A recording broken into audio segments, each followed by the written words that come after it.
Assalamualaikum warahmatullahi wabarakatuh. Saya Livia Fatia dari MAN 22 Jakarta TV.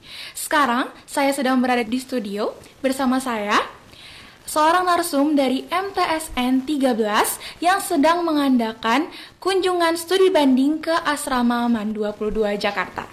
Assalamualaikum, bagaimana Pak kabarnya? Alhamdulillah baik. Waalaikumsalam warahmatullahi wabarakatuh. Iya Pak.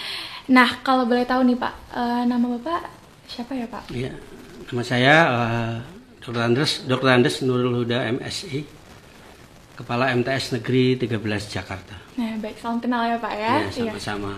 Saya Livia Fatia dari asrama Pak. Iya. Kunjungan Bapak hari ini ya Pak ya. Pas berarti.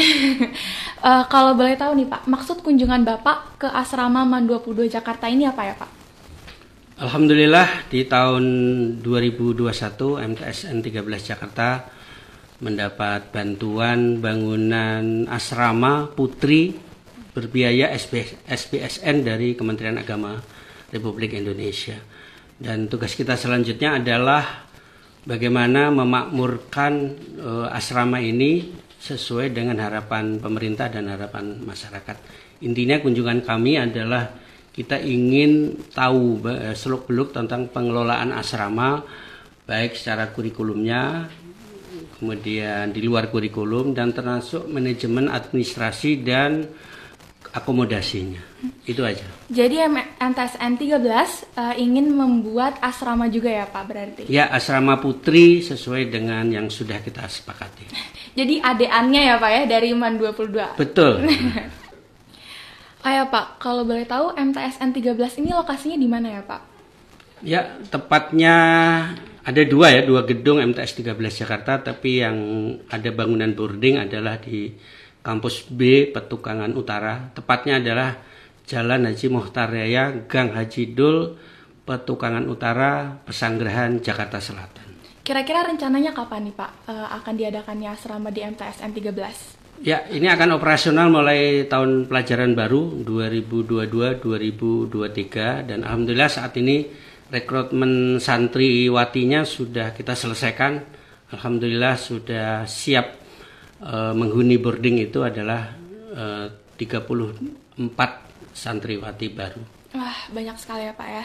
Nah, setelah itu berarti Bapak kesini untuk lihat masalah metode belajar ya Pak berarti? Ya, macam-macam yang kita ingin tahu, termasuk pengelolaan asrama, akomodasi, program yang sudah berjalan. Saya tanyakan juga program unggulannya apa untuk kita adopsi.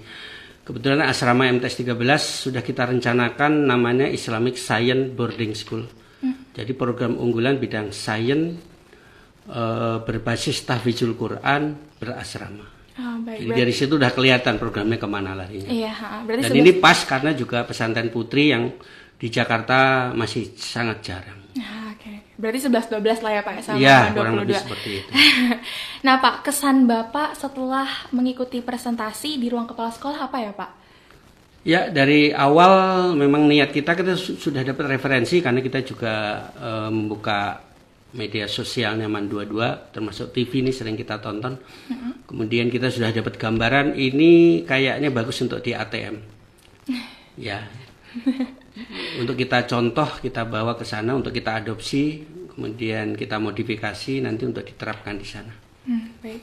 Tapi dari semua metode belajar atau konsep-konsep belajar atau semacamnya, Bapak paling suka yang mana nih Pak dari asrama MAN 22 Jakarta? Ya, tadi yang menarik saya pikir target tahfidznya menurut saya cukup bagus ya, sampai 10 juz. Sementara di program regulernya MTS 13 itu 3 tahun baru 6 juz. Itu pun capaiannya baru sekitar 40%. Ya.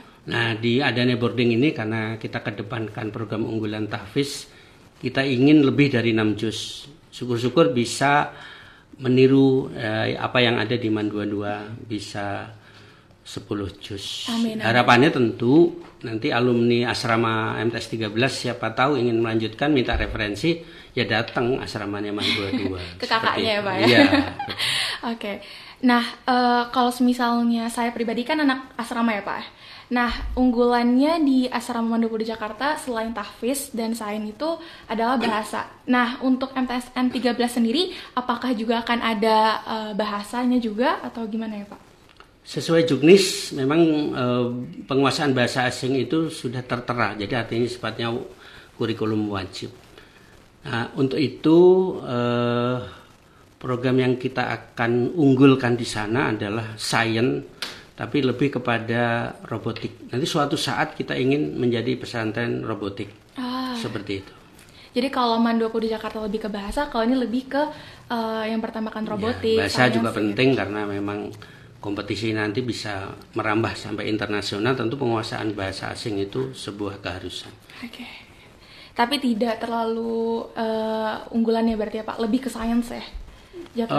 Ya, sains itu goalnya ke sains, tapi nanti seperti tahfidznya, penguasaan bahasa kan itu sebuah keharusan, ya otomatis melekat. Tapi kalau ditanya unggulannya apa, bidang sains khususnya robotik begitu. Kalau saya dengar-dengar ini menarik banget ya Pak konsep dari sainsnya ini. Kalau boleh tahu awal mula ada konsep sains ini dari siapa ya Pak? Ya, di program reguler, jadi MTS 13 itu tagline-nya adalah unggul, berkarakter, dan bernuansa pesantren.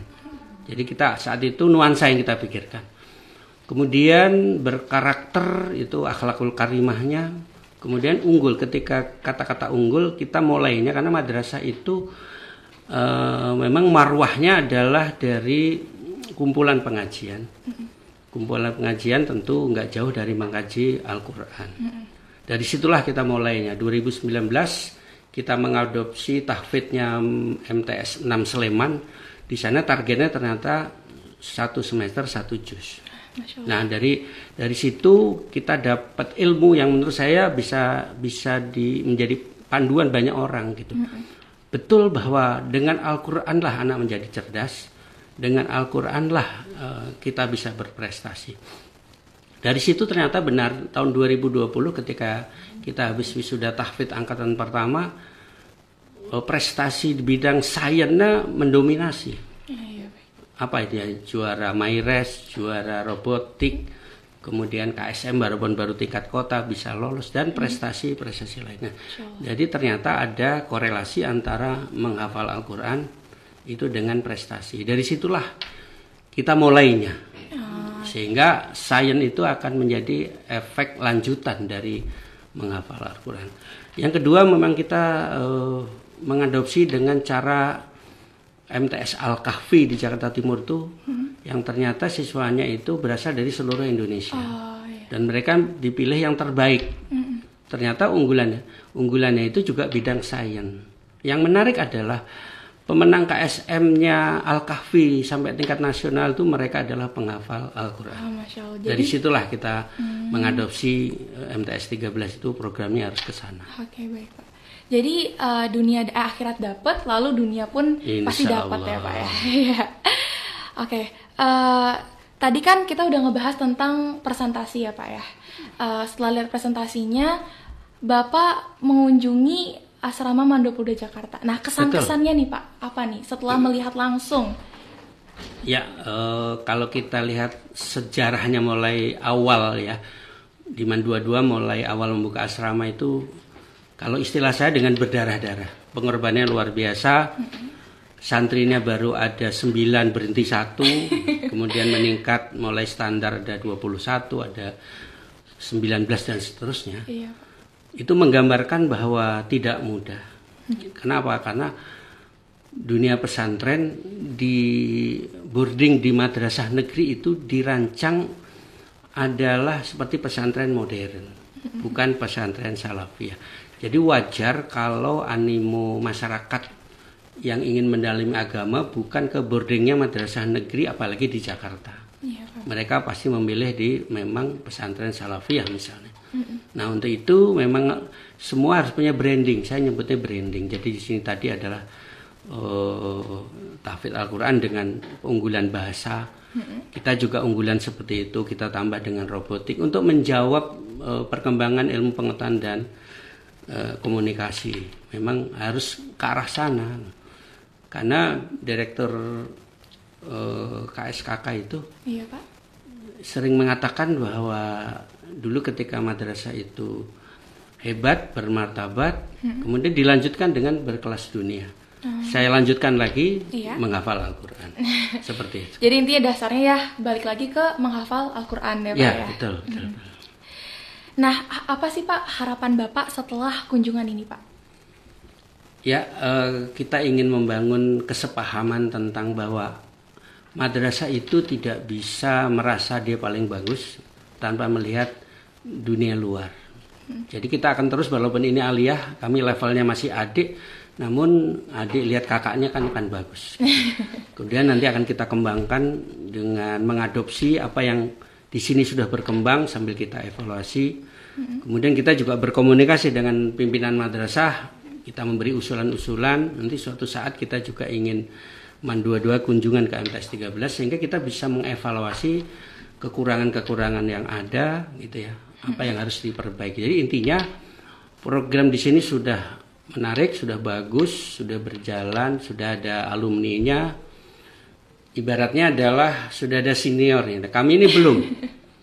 Jadi masih mengandalkan guru-guru musyrifah yang ada, dan ini perjuangan yang menurut saya memang tidak mudah tapi harus bisa kita lewati. Iya benar, karena mulai dari nol ya Pak ya. Betul. Saya sendiri kan angkatan kedua nih ya Pak ya. Ngelihat kakak kelas saya yang pertama kali masuk pun keren dan sekaligus heran gitu. Kenapa mereka berani masuk jadi angkatan pertama gitu. Tapi ternyata setelah menjadi angkatan pertama nggak main-main gitu. Hafalannya dapet, akademisnya dapet. Jadi bener sih kata Bapak, Al-Quran dulu baru nanti dunianya pun akan menyusul ya Pak ya. Iya, seperti itu. Harapan masyarakat juga saya lihat seperti itu. Jadi ini kesimpulan yang bisa diambil dari buat teman-teman semuanya. Saya Alivia Fatia dari MAN 22 TV. Baik Pak. Saya Pak Nurul Huda dari MTS 13 Jakarta. Ya, sekian dari kami. Wassalamualaikum warahmatullahi wabarakatuh.